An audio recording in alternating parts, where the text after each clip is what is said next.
आए थे स्नान के लिए, शिविर से निकले थे स्नान के लिए, और अगर बिना स्नान किए जा रहे हैं तो जहाँ तक सम्मान अपमान का प्रश्न है वो तो एक तरफ छोड़ दो। किसी सन्यासी का क्या कोई मान करेगा, क्या कोई अपमान करेगा? सन्यासी शव की तरह से होता है, उसको क्या मान और क्या अपमान। कोई आकर के उसके ऊपर रेशमी शाल उड़ा दे तो प्रसन्न नहीं होता, कोई आकर के वो शाल उठा ले तो वो अप्रसन्न नहीं होता। सन्यासी के लिए मान अपमान बराबर है, लेकिन सवाल मान अपमान से ऊंचा उठ करके न्याय अन्याय तक पहुंच गया है। क्या किसी सनातन धर्मी को गंगा यमुना के पवित्र संगम में स्नान करने से रोका जा सकता है? क्या ये संवैधानिक है?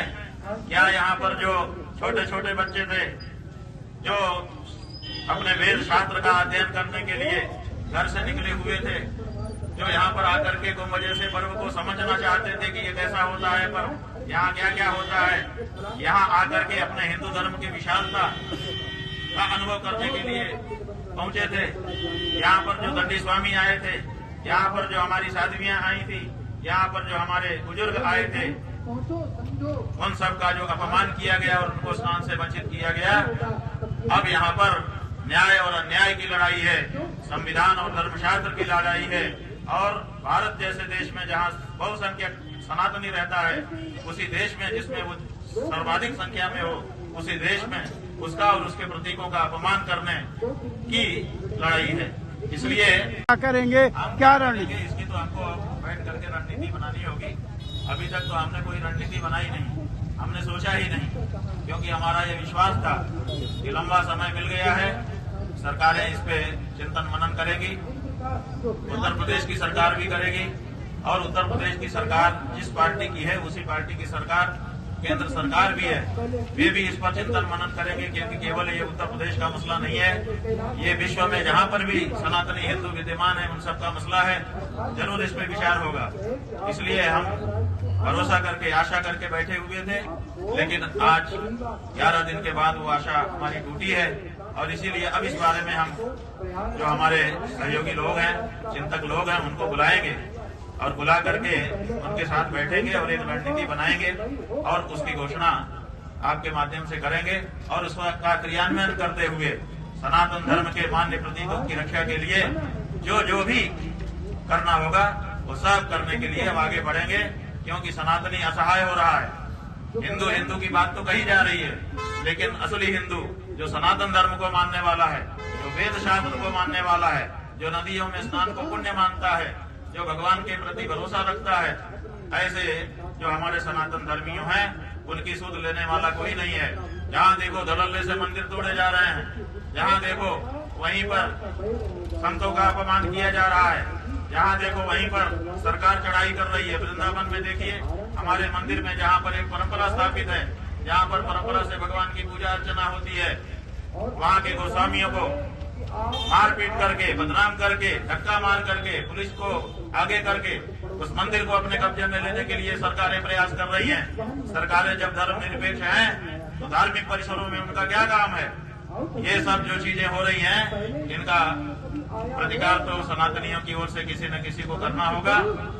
हमने ये निश्चय किया है कि सनातनियों को न्याय दिलाने के लिए हम आगे आएंगे और जो भी करना होगा वो सब करेंगे, लेकिन इसकी योजना बनाने के बाद सत्य की गूंज और उन अनुत्तरित प्रश्नों को छोड़कर जा रहे हैं। प्रयाग की इस हवा में तो विद्यमान रहेंगे ही, लेकिन पूरे विश्व में वायुमंडल में विद्यमान रहेंगे और उत्तर की प्रतीक्षा करेंगे।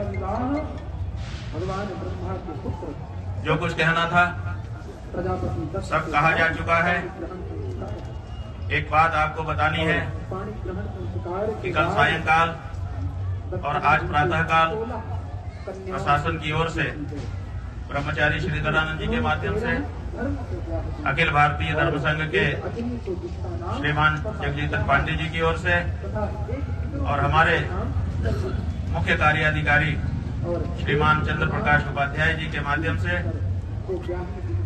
एक पत्र, एक प्रस्ताव प्रशासन की ओर से हमारे पास भेजा गया था, जिसमें यह कहा गया था कि हम स्नान के लिए जब आप जाना चाहेंगे, ससम्मान आपको आपके शिविर से पालकी में ले जाकर के अधिकारियों के माध्यम से स्नान कराने के लिए तैयार है। ये भी कहा गया था कि जिन अधिकारियों ने संगम पर मौनी अमावस्या के दिन उपस्थित रहकर घटना को देखा था, वो वे सब वहां पर उपस्थित रहेंगे और आपके ऊपर पुष्प वर्षा करके स्वागत करेंगे। यह भी कहा गया था कि भविष्य में चारों शंकराचार्यों को मौनी अमावस्या पर स्नान के लिए हम एक SOP बनाएंगे। उसका प्रारूप भी आप अगर चाहेंगे तो आपको दिखाया जाएगा। लेकिन जो घटना की गई उसके बारे में क्षमा के एक भी शब्द नहीं थे। हमको लगा कि अगर हमने ये प्रस्ताव स्वीकार किया, स्नान करने के लिए गए, फूल बरसवा लिया अपने ऊपर और आगे के वर्षों के लिए कोई SOP स्वीकार कर लिया, तो इसका मतलब ये होगा कि जिन सन्यासियों को, जिन ब्रह्मचारियों को, जिन वृद्धों को, जिन संतों को, जिन बटुकों को लांछित अपमानित किया गया, ये सब उसकी कीमत होगी। उसकी कीमत पर हम अपनी सुविधा और अपना सम्मान स्वीकार करने में असमर्थ रहे। इसीलिए हमने कहा कि अगर आप अपनी गलती के लिए, अपने अपराध के लिए क्षमा याचना कर सकते हैं तब तो ठीक है, बाकी कुछ आपसे हमको नहीं चाहिए, क्योंकि जो हमारा है उसको आपको आज नहीं तो कल देना ही पड़ेगा। वो हमारा अधिकार है, वो आपकी तरफ से किया गया दान नहीं होगा। लेकिन जो असली मुद्दा है, जिसके लिए 10 दिन तक शांति के साथ हम यहाँ पर फुटपाथ पर बैठे रहे, आपको लंबा समय हमने प्रदान किया कि आप ठंडे मन से, मस्तिष्क से विचार करो और विचार करके जो अन्याय हुआ है उसके लिए आगे आकर के या तो दंड भोगो या तो क्षमा याचना करो। लेकिन 10-11 दिन बीत जाने के बाद भी आज जब हमारे जाने का हमने निर्णय किया, तब इस तरह का प्रस्ताव हमारे पास आया।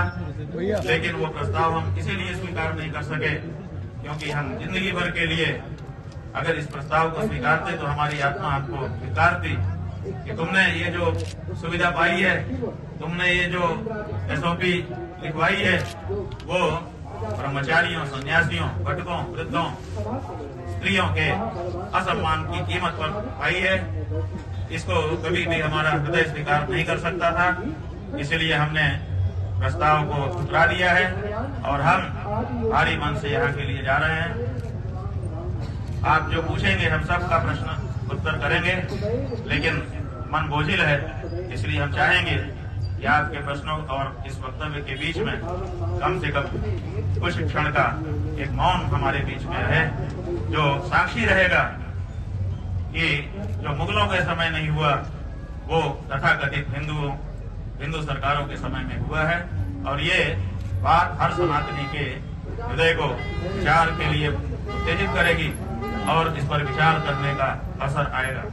एक तरफ देश के गृह मंत्री कल गांधीनगर में थे, उन्होंने वहां पर कहा कि संतों का अपमान करने वाली और सनातनियों की सुध न लेने वाली सरकारें कभी भी स्थायी नहीं रह सकती हैं। एक तरफ इतना बड़ा ज्ञान उनके द्वारा उच्चारित किया जा रहा है और दूसरी तरफ सनातन धर्म के सबसे बड़े प्रतीक शंकराचार्य, सबसे बड़े प्रतीक बटुक, सबसे बड़े प्रतीक सन्यासी, सबसे बड़े प्रतीक ब्रह्मचारी, जिन्होंने सनातन को अपने कंधों पर ढोने के लिए अपना जीवन समर्पित कर दिया है, ऐसी साधवियां, ऐसे वृद्ध, सबका अपमान यहाँ पर हो रहा है। और उसके बाद भी इतना बड़ा उपदेश गृह मंत्री जी के श्रीमुख से निकल रहा है। तो ये जो दोहरा चरित्र है, कहने में कुछ और करने में कुछ, ये अब देश के सामने साफ होना चाहिए और उसको साफ करने के लिए हम कार्य करेंगे, सर्व सनातनी तक संदेश भेजेंगे और ये स्पष्ट होना होगा कि सनातन का नाम लेकर के सनातन के विरोधी सत्ता में न रह सके। बंधुओं, इतना कहकर के हम थोड़ी देर चुप रहेंगे। जब थोड़ा सा हमको साहस होगा तो आप जो प्रश्न करेंगे हम एक एक करके उसका उत्तर जरूर देंगे।